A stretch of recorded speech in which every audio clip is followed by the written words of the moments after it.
ആയിട്ട് മരുന്നുകൾ കഴിക്കേണ്ടി ഒരു ലോങ് ടേം പ്രോസസ്സാണ്. ഓരോ മാസവും ഒരു റിവ്യൂ കൺസൾട്ടേഷനിൽ അപ്പോൾ വരുന്ന ചേഞ്ചസിനനുസരിച്ച് മെഡിക്കേഷൻ മാറ്റി മാറ്റി മുന്നോട്ട് പോകേണ്ടി വരും.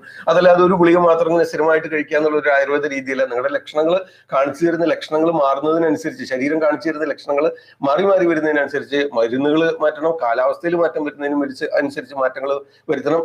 അങ്ങനെ മുന്നോട്ട് പോകുമ്പോൾ ഒരു പീരീഡിൽ ഓവർ ദ പീരീഡ് 6 monthsോ 1 year ഒക്കെ മെഡിക്കേഷൻ വേണ്ടി വരാൻ ചിലപ്പോൾ അത് കറക്റ്റ്. അത് രോഗ തീവ്രതയ്ക്ക് അനുസരിച്ചും പഴക്കത്തിനനുസരിച്ചും കുറെ കാലം നിങ്ങൾ ഇങ്ങനെ പൊടിക്കൈകളൊക്കെ പരീക്ഷിച്ചും ഗവേഷിച്ചും ഒക്കെ നടന്നിട്ടുണ്ടാവും. അപ്പൊ അത് രോഗ തീവ്രത കൂടിക്കൊണ്ടേയിരിക്കും.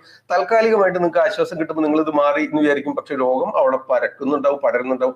അതാണ് ഈ പൊടിക്കൈയുടെ ഒരു വിരോധാഭാസം. അതുകൊണ്ടാണ് ഈ പൊടിക്കൈ എനിക്ക് പറയാൻ ഞാൻ ഇഷ്ടപ്പെടാത്തത്. അതുകൊണ്ടാണ്. ഓക്കെ, നിങ്ങൾ ആ രോഗ തീവ്രത അത് അറിയാതെ അതിങ്ങനെ പടർന്നുകൊണ്ടിരിക്കും. അതുകൊണ്ടാണ്.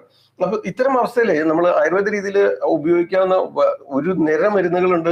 അത് നിങ്ങളുടെ രോഗാവസ്ഥയ്ക്ക് അനുസരിച്ച് ഒരു ഡോക്ടറെ കൺസൾട്ട് ചെയ്തിട്ട്